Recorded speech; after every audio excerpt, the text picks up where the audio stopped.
If I told you to eliminate your entire golf swing, get rid of it, but then still asked you to hit a golf ball, what would you say to that?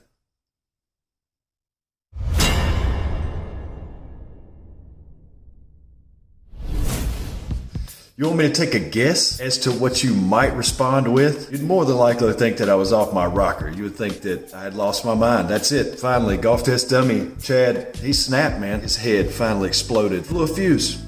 He's done. And I can't say I disagree with you on that. I think I lost my brain a long time ago. But what I'm asking you is a question that popped into my head when I was watching a video recently by AJ Bonar.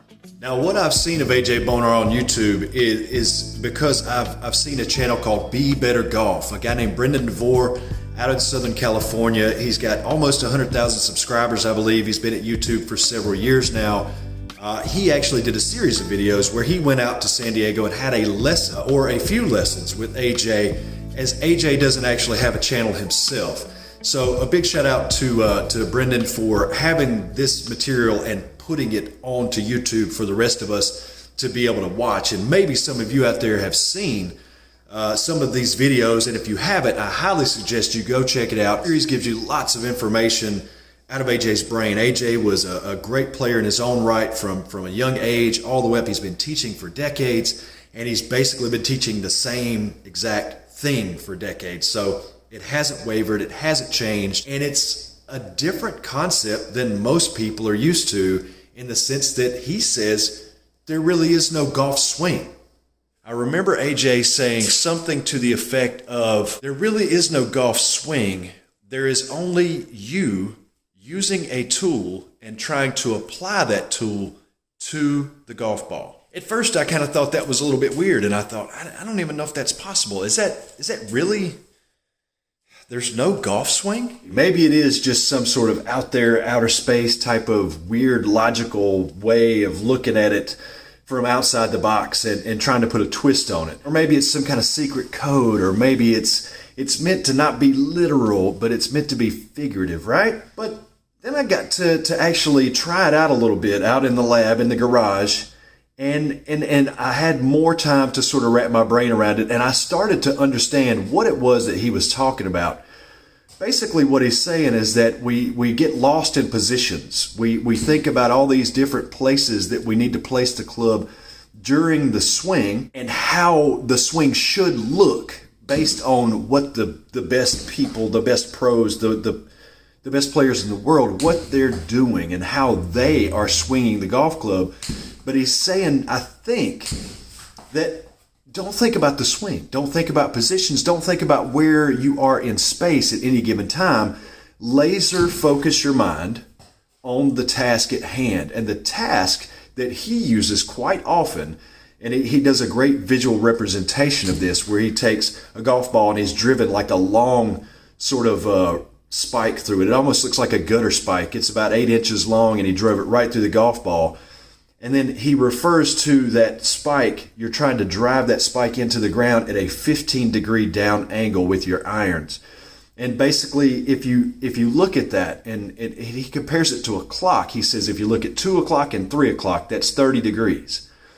Halfway between 2 and 3 would be 2:30. So the difference between 2 o'clock and 2:30 would be 15 degrees.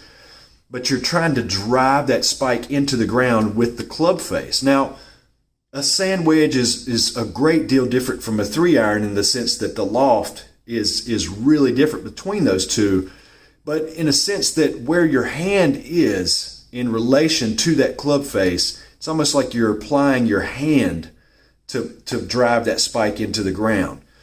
And when you do that, you get a couple of things happen. And I've experimented with this myself, and I'm moving forward with it in my golf game and trying to apply this very logic. Because I have found it to be extremely sound and very, very helpful. But when you do that, and you do it correctly, and you play with it for a while, it might take some time to sort of get what it is you're doing.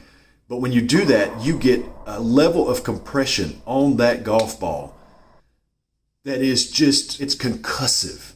It's like thumping into the earth and just trying to drive the golf ball into the ground almost, and then it compresses not only against the club face, but it compresses against the ground, and it almost does a double rebound. It's rebounding off of the turf and it's rebounding off of the club face at the same time.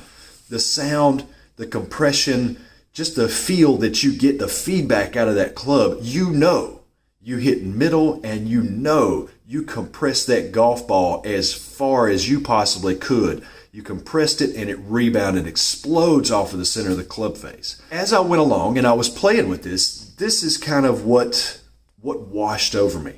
I started to realize very quickly that in focusing my brain only on applying the tool, the golf club, to the golf ball, or the nail in this case, when my brain was focused on that and that was my only intent, was to drive that nail in at that 15-degree down angle, I was unaware that I even had a golf swing. I was completely unaware of where my club was in space. I was unaware of my hand position, how much turn I made, where my shoulders were, where my weight was. I had zero thought as to that. And driving that spike into the ground with my mind was the ultimate trainer, because you knew instantly if you did it correctly or you did not. You would feel the compression on that golf ball.